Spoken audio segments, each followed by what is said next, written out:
இயேசு கிறிஸ்துவின் நாமத்தினால உங்களை வாழ்த்துக்கிறேன். இந்த நாளில் மார்க்கு 1ஆம் அதிகாரம் 40 முதல் ஒரு 45 வரை, அதில் சப்ஜெக்ட் 40, 41, 42 இந்த 3ல் பார்த்திங்கன்னா ஒரு இன்சிடெண்ட்டை தேவன் அழகாக சொல்லியிருப்பார். இப்போ அதுக்கு முன்னாடி நான் ஒன்று சொல்ல விருப்பப்படுறேன். இந்த க்ளீன் அல்ல சுத்தம், இதை குறித்து பைபிளில் அநேக இடத்துல நம்ம பார்க்க முடியும். இந்த சுத்தம்னு சொல்கிறோம்னா இருதயத்தில் ஒரு சுத்தம் அல்ல ஒரு பரிசுத்தம், அல்லனா நம்ம பேசுகிற காரியத்தில் செய்கிற காரியத்தில் எல்லாத்துலேயும் ஒரு கிளென்லினஸை குறித்து தேவன் அழகாக சொல்கிறாரு. அதுக்கு நிறைய எக்ஸாம்பிள்ஸும் அல்ல நடந்த இன்சிடென்ட்ஸ் எல்லாம் வச்சு நம்மகிட்ட பேச வருகிறார். அப்போ அந்த கிளென்லினஸ் சொல்கிறது வந்து ரொம்ப முக்கியம். அதோட ஹோலினஸ்ன்னு சொல்லலாமே, ஏதோ ஒன்று ஈக்குவல் கிட்டத்தட்ட ஹோலினஸ் சொல்கிறோன்னா ஆவி ஆத்மா சரீரம். அப்போ அந்த மாதிரி விஷயத்தில் தேவன் பயங்கரமாக வந்து இம்பார்ட்டன்ஸ் கொடுப்பார். ஏன்னா அவர் பரிசுத்தராக இருக்கிறனால நாமும் பரிசுத்தமாக இருக்கணும்னு அவருக்கு எண்ணம். அது ஒரே ஒரு தாட்டு தான், நம்ம அவர்கிட்ட போகணும். இது ஒன்று தான். அப்போ இந்த சப்ஜெக்ட்லேயும் என்ன போட்டிருக்குன்னா, அப்பொழுது குஷ்டரோகி ஒருவன் அவரிடத்தில் வந்து அவர் முன்பாக முழங்கால் படியிட்டு உமக்கு சுத்தமான நிலை சுத்தமாக்கு என்று வேண்டிக் கொண்டான். ஒரு குஷ்டரோகி வருகிறான், வந்துட்டு என்ன சொல்கிறான்னா, உமக்கு சுத்தமாக இருந்துச்சுன்னா என்ன தயவுசெய்து ஒன்று சுத்தமாக்குங்க. ஏன்னா அந்த டைம் வந்து இயேசு கிறிஸ்து நிறைய பேருக்கு அற்புதம் அடையாளங்கள் செய்து கொண்டிருக்கிறார். அப்போ கிட்டத்தட்ட 5000 பேர் அவர் சுற்றி வருவாங்க. அப்போது அவங்களுக்கு உள்ளாடி ஒரு நினைப்பு இருக்கும், என்னன்னா வியாதியஸ்தர் உள்ளாடி இவ்வளோ பேர் இவ்வளோ சுற்றி வராங்க, இவர் அவ்வளோ பெரிய ஒரு ஆள், அவர்கிட்ட சட்டுன்னு போய் மூவ் எல்லாம் பண்ண முடியாது, அவர் சுத்தமாக இருந்தால் அவருக்கு குணம் ஆகட்டும். அதான் நிறைய பேருக்கு குணம் ஆக்கியிருக்கிறார், நிறைய பேருக்கு குணம் ஆக்கலை. அதான் அதுக்கு பேசிக் தாட். நிறைய பேர் குணம் அடைஞ்சாங்க, நிறைய பேர் குணம் அடையாமல் இருந்திருக்கலாம். அதனால் உங்களுக்கு சுத்தமாக இருந்தால் மட்டும் செய்யுங்க. நிறைய விஷயத்தில் நிறைய பேர் அவங்கள்ட்ட சொல்லியிருப்பாங்க, அவருக்கு சித்தம் இருந்துச்சுன்னா கண்டிப்பாக செய்வார், பார்த்துக்கோ, சித்தம் இல்லைன்னா ஒன்றும் பண்ண முடியும். அதனால தான் இந்த கோட்டிங் எடுத்து அங்கே போடுறாங்க. சேம் வேஸ் நம்ம வாழ்க்கையில் இதுலேயும் நிறைய காரியத்தில் நம்மளும் மாறணும், ஒரு சேஞ்ச் வேணும். இந்த மாதிரி காரியத்தில் இடப்பட்டுகிட்டே இருக்கிறோம். நம்ம இருதயத்திலேயே இருக்கட்டும், சரீரத்திலேயே இருக்கட்டும், நம்மளோட வாழ்க்கையில், நம்ம சொசைட்டியில் ஒரு க்ளீனான ஒரு அனுபவம் நமக்கு வாழ்க்கையில் வேணும் அப்படின்னு நினச்சிட்டு நம்மளும் ஓடிக்கிட்டு இருக்கிறோம். எல்லாருக்கும் ஒரு தாட் இருக்கும், கடவுள் சுத்தமாக இருந்தால் அவர் வந்து சுகம் ஆகட்டும், என்னால் மாற முடியாது. நான் ஓப்பனாக தான் நானும் சொல்லுவேன். நம்மளால் மாறக்கூடிய காரியங்களை நம்மளால் மாற்றிட்டு தான் இருக்கிறோம். ஆனால் நம்மளால் மாற முடியாத அநேக காரியங்கள் இருக்குது. அது ரகசியமான காரியங்கள் இருக்குது, ரகசியமான பாவங்கள் இருக்குது, ரகசியமான எண்ணங்கள் இருக்குது. சொசைட்டிக்கும், ஜனங்களுக்கும், பேரண்ட்ஸுக்கும், ஃப்ரெண்ட்ஸுக்கும் தெரியாத அநேக அன்க்ளீன் கான்செப்ட் நமக்குள்ளாடி வச்சுருப்போம், இருதயத்தில் வச்சுருப்போம், சரீரத்தில் வச்சுருப்போம். இதெல்லாம் வந்து அவரால் மாற்ற முடியாமல் நம்மளால் மாற முடியாது. அப்போ அதற்கு என்ன வழி?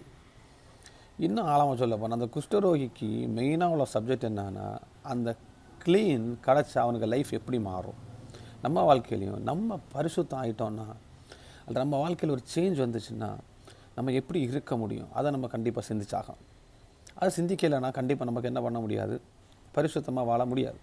எப்போ நமக்கு ஒரு ஹையர் அண்ட் தாட் வருதோ, நான் பரிசுத்தம் ஆனால் எனக்கு லைஃப் எப்படி இருக்குன்னு நம்ம சிந்திச்சிருக்கிறோமா, கண்டிப்பாக சிந்திக்கணும். நிறைய பேர் சிந்திக்காமல் இருக்கிறது ஒரு விஷயம்.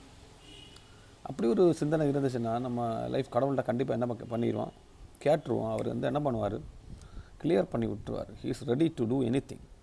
இன்னும் ஆழமாக சொல்ல போனால், அந்த குஷ்டரோகி என்ன அந்த காலகட்டத்தில் குடும்பத்திலேருந்து ஒதுக்கி வைப்பாங்க, அந்த சொசைட்டிலேருந்து ஒதுக்கி வைப்பாங்க, பேரண்ட்ஸ்லேருந்து ஒதுக்கி வைப்பாங்க. அவங்களுக்கு ஃபுட்டு, பாத்திரம் எல்லாமே தனிப்பட்ட ஒரு இடத்துல தான் ஒதுக்கி வச்சுருப்பாங்க. அவங்களாம் யாராவது கொடுத்தா சமைச்சு சாப்பிடணும், யாராவது கொடுத்தா சாப்பிடலாம். தெருவோரத்தில் பிச்சை எடுக்கிறதுக்கு அனுபவம் அதை விட கொடூரம். ஏன்னா யாருமே பேச மாட்டாங்க, முக்காண்டை போட்டிருக்கணும், ஒரு போர்வை போட்டிருப்பாங்க. இதெல்லாம் அநேக காரியம் இருக்குது. இந்த ஒரு பாரத்தில் இருந்தாங்க வெளியே வர பார்க்குறான். இந்த ஒரு பாரத்தில் நான் வெளியே வரணுன்னா அவன் க்ளீன் ஆகணும், அவனுக்கு சரீரம் க்ளீன் ஆகும். இதே அனுபவத்தில் அவனுக்கு என்ன இருந்துச்சுன்னா, நீங்கள் சுத்தமாக க்ளீன் பண்ணிட்டீங்கன்னா போதும், நான் ஒரு நார்மல் பர்சன் ஆயிடுவேன், எல்லோரும் கூட சகஜமாக பேசிடுவேன், எல்லாருக்கும் கூட எனக்கு ஒரு மதிப்பு இருக்கும், அந்த மதிப்பு வந்துடும். எனக்கு ஒரு சொசைட்டியில் ஒரு விலை இருக்கும், அந்த விலை வந்துடும். ஏன்னா வீட்டுக்குள்ளாடி நான் பேசலாம், ஏன்னா பேரண்ட்ஸ்கிட்ட நான் பேசலாம்.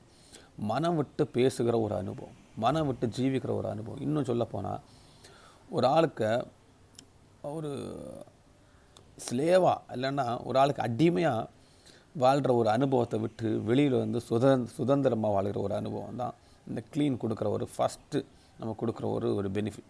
நம்ம வாழ்க்கையிலையும் பரிசுத்தமான ஒரு ஜீவிதம் உங்கள் வாழ்க்கையில் வந்துச்சுன்னு வைங்களேன், எல்லா அடிமைத்தனத்துலேருந்து நீங்கள் வெளியே வந்துடுவீங்க. இந்த பரிசுத்தம் உள்ளே வர தொடங்குற நேரம் நீங்கள் சொசைட்டியில் ஒழுங்கான சந்தோஷமாக பேச முடியும். இருதயத்தில் ஒரு குற்ற உணர்வு இருக்காது. இருதயத்தில் இருக்கிற பாரம் மாறும். இன்னும் என்ன சொல்ல போனால் நம்ம நார்மல் பர்சனாக வந்துடும். அதுக்கப்புறம் என்ன பண்ணணும், நம்ம கேரக்டரில் மாற்றம் இருக்கும், நம்ம பேச்சில் மாற்றம் இருக்கும், நம்ம செயல்பாடில் மாற்றம் இருக்கும். எல்லா விஷயத்துலையும் நம்ம வேலை விஷயமாக இருக்கட்டும், எல்லா விஷயத்துலையும் ஒரு மாற்றம். இது காரணம் என்னென்னா பரிசுத்தம். இந்த பரிசுத்தம் ஆகணும். நம்ம சரீரமானது கிளியர் ஆகணும். கிளியர் ஆகிடுச்சுன்னா நம்ம இருதயமானது கிளியர் ஆகணும். ஆகிடுச்சுன்னா ஆட்டோமேட்டிக்காக என்ன ஆகுமா, நம்ம லைஃப் சேஞ்ச் ஆகும். பரிசுத்தம் உள்ளே வந்துடும். பரிசுத்தம் உள்ளாடி இருக்குன்னா இயேசு கிறிஸ்து நம்மளோடு இடைப்பட்டு கொண்டிருக்கிறாருன்னு அர்த்தம். அவரோட ஆவி எனக்கு உள்ளாடி இருக்குன்னு அர்த்தம். அவர் ரத்தம் எனக்கு உள்ளாடி இருக்குன்னு அர்த்தம். அவருக்கு ஜீவன் எனக்கு உள்ளாடி இருக்குன்னு அர்த்தம். ஒரு பரிசுத்தத்துக்கு உள்ள குவாலிட்டிஸ், இவ்வளோ குவாலிட்டி உள்ளாடி இருக்குன்னா நீங்கள் பரிசுத்தமாக இருக்கிறீங்கன்னு ஒரு அர்த்தம். அவர் எந்த அவர் என்ன சொல்கிறாரு கேளுங்க. அப்போ இவரே சொல்கிறாரு, மனதுருகி. அப்போ கடவுளுக்கு ஒரு மனதுருக்கம் உடனே வருகிறது. இப்போ கேட்ட மாத்திரத்தில் எனக்கு எப்படியாவது விடுதலை உங்களுக்கு சித்தம் உண்டுன்னா சுத்தம் பண்ணுங்க அப்படின்னு சொன்ன மாத்திரத்தில் அவர் மனதுருக்கிறார். நம்ம வாழ்க்கையிலையும் இங்கே முழங்கால் படிக்கிட்டு, இதில் என்ன போட்டிருக்கேன்னா, அவர் முழங்கால் படிக்கிட்டு இப்படி கேட்பான் குஷ்டரோகி. நம்மளும் நம்ம வாழ்க்கையில் உங்கள் டோர் அடைச்சிக்கோங்க, உங்கள் வீட்டில் தனிமையாக இருந்துக்கோங்க. அவருக்கு முன்னாடி முழங்கால் படிக்கிறதுனா தாழ்த்துக்கிறது. ஏன்னா எனக்கு வேறு வழி இல்லை, எப்படியாவது என்ன பண்ணுங்கள், இந்த அசுத்தத்துலேருந்து என்னை வெளியே கொண்டு வந்துடுங்க, எனக்கு லைஃப் சேஞ்ச் ஆகிறதுக்கு எனக்கு ஒரு மாற்றத்தை கொடுங்க அப்படின்னு கேட்குற மாற்றத்தில் அவருக்கு மனதுருக்கமுள்ள இருதயத்தினால கைகள் நீட்டி அவர் என்ன பண்ணுறாரு, நம்மளை வந்து சுத்தமாக்குறார். ஃபஸ்ட்டு சுத்தமாக்கிட்டாலே நம்ம வாழ்க்கையில் லைஃப்பில் வந்து பிரச்சனைகள் மாறுது. நமக்கு ஒரு கேட்வே ஓப்பன் ஆகுது. எங்கே பரலோகத்துக்கு போகிறதுக்கு ஒரு வழி ஓப்பன் ஆகுது. பரலோகத்து வழி ஓப்பனாக இருக்கிறவங்களுக்கு வாழ்க்கை எப்போதுமே கர்த்தருக்குள்ள சந்தோஷமாக இருக்கும். அப்படி ஒரு லைஃப் நமக்கு உள்ளாடி வரணும். அதனால தான் இந்த வசனம் இன்றைக்கி எனக்கு தேவன் பர்சனலி என்ன தொட்டார். அதனால தான் இன்றைக்கி நான் பேசுகிறேன். நானும் பர்சனலி சொல்ல போனால் அநேக காரியத்தில் அசுத்தம் நிறைந்தவனாக தான் இருக்கிறேன். அநேக காரியத்தில் எல்லாரும் அசுத்தம் நிறைந்தவனாக தான் இருக்கிறோம். ஆனால் வெளியே தெரியாது. பட் தேவன் தொடுகிற நாட்களில் நம்ம வாழ்க்கை மாறுகிற அனுபவமாக இருக்கட்டும். ஆமென்.